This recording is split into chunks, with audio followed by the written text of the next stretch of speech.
एक जंगल था। जंगल में एक शेर रहता था और एक शेरनी रहती थी। वे दोनों बहुत खुशहाल रहते थे। जंगल का राजा शेर था, जंगल की रानी शेरनी थी। वे दोनों बहुत खुशहाल रहते थे। एक दिन शेरनी ने आकर बोली, तुम ऐसा कुछ करो कि मैं खुश हो जाऊं। ठीक है राजा साहब, तुम जंगल के राजा हो, तुम चाहे जो भी कर सकते हो। हाँ, मुझे भूख लगी है, मुझे हिरन के बच्चे का मांस खाना है।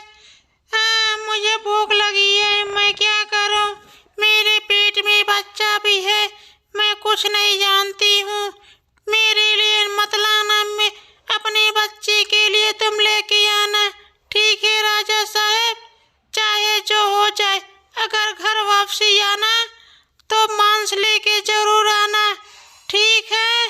तब शेर गुस्से में उठा। रानी साहिबा, ये तुमने क्या कह रहे हो? मैं जंगल का राजा हूँ तो क्या चाहे जो कर सकता हूँ? बताओ, हिरन के बच्चे का मांस मत खाओ। हिरन का मैं मांस ला दूंगा। रानी बोली, मुझे तो हिरन के बच्चे का ही मांस खाना है। अब तुम क्या करोगे तुम जानो, ठीक है? मुझे कुछ नहीं पता। जाओ, मैं तुमसे नाराज हूँ और नहीं बोलूंगी, ठीक है?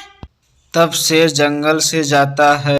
शेर जंगल में जाकर ढूंढता रहता है कि कोई हिरन का बच्चा मिल जाए, पर कोई शिकार नहीं मिलता है। शेर खूब परेशान हो जाता है, खूब तेज तेज दहाड़ने लगता है कि कोई भी आ जाए और ले जाए, उसका मांस खिला दे, पर कोई नहीं दिखता है, ना ही कोई मिलता है। शेर बहुत परेशान रहता है, बस कहता है, जंगल के सभी जानवर कहाँ हो तुम सब? मेरे पास आओ, ठीक है? शेर, चीता, भालू, गीदड़, हाथी, जितने भी सब मेरे पास, खरगोश, चूहे, तुम सब भी आओ मेरे पास, मेरी मदद करो। रानी साहिबा ने हिरन के बच्चे का मांस मंगाया है। अब तुम सब लेकर आओ, मैं कुछ नहीं जानता हूँ, ठीक है? और नहीं आओगे तुम सब तो फिर समझ लो तुम सबका भी मैं शिकार कर जाऊंगा। आ जाओ और हिरन के बच्चे का मांस मुझे लेकर आओ, ठीक है? शेर के डर के मारे चूहा आ जाता है। चूहा बोला, राजा साहब बताओ क्या परेशानी है? आप क्यों इतने तेज तेज गुर्रा रहे हो? बताओ, हमें बताओ क्या बात है, बताओ राजा साहब, हम आपकी मदद करेंगे।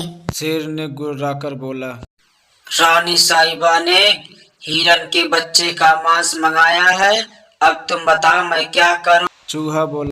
राजा साहब तुम टेंशन न लो, मैं चल रहा हूँ, वहाँ एक हिरन का बच्चा है, मैं तुम्हें चूहा शेर को लिवा कर आता है, कहता है, ओ देखो हिरन का बच्चा घास चर रहा है, चलो तुम उसको पकड़ लो। शेर बहुत दयालु था। मैं हिरन के बच्चे को नहीं पकड़ूंगा। जैसे मेरा बच्चा है ऐसे हिरन का भी बच्चा है। बच्चे तो सबके होते हैं ना, ठीक है? मैं हिरन के बच्चे के कैसे रानी के हवाले ले जाकर कर दूं? रानी इसको मारकर खा जाएंगी, बताओ तुम।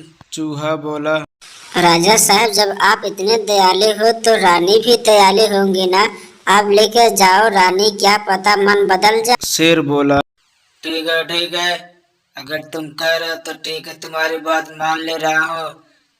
क्या पता रानी का मन बदल जाए, उसके भी बच्चे होने वाले हैं, ठीक है? अपना बच्चा समझ के वो भी दया आ जाए उसे, ठीक है? मैं लेके जाऊंगा इसे। शेर हिरन के बच्चे को पकड़कर ले जाता है, रानी के सामने रख देता है। हिरन के बच्चों को देखकर रानी बोलती है, वाह राजा साहब वाह, आप बहुत महान आदमी हो, आपने मेरा दिल खुश कर दिया है। वाह वाह, राजा साहब हो तो तुम्हारे जैसा, ऐसे ही बात माननी चाहिए सबकी। वाह क्या बात है, क्या बच्चा है, कितना खूबसूरत है, वाह वाह वाह, क्या बात है। हिरन के बच्चे को देखकर रानी दुखी हो जाती है। राजा साहब, हिरन का बच्चा कितना खूबसूरत है। अच्छा बताओ, काश ऐसे मेरा बच्चा होता, मैं इसको खाऊंगी। जैसे ये हिरन का बच्चा है ऐसे मेरा भी बच्चा भी होगा। मैं इसको नहीं खाऊंगी, मुझे बहुत दया आ रही है, इसको ले जाकर जंगल में वापसी कर दो। राजा साहब हिरन के बच्चे को ले जाकर वापस कर देते हैं जहाँ से लाए थे। हेलो मेरे फ्रेंड, मेरे प्यारे बच्चों, आप सब भी किसी के बच्चे को दुख मत दीजिएगा।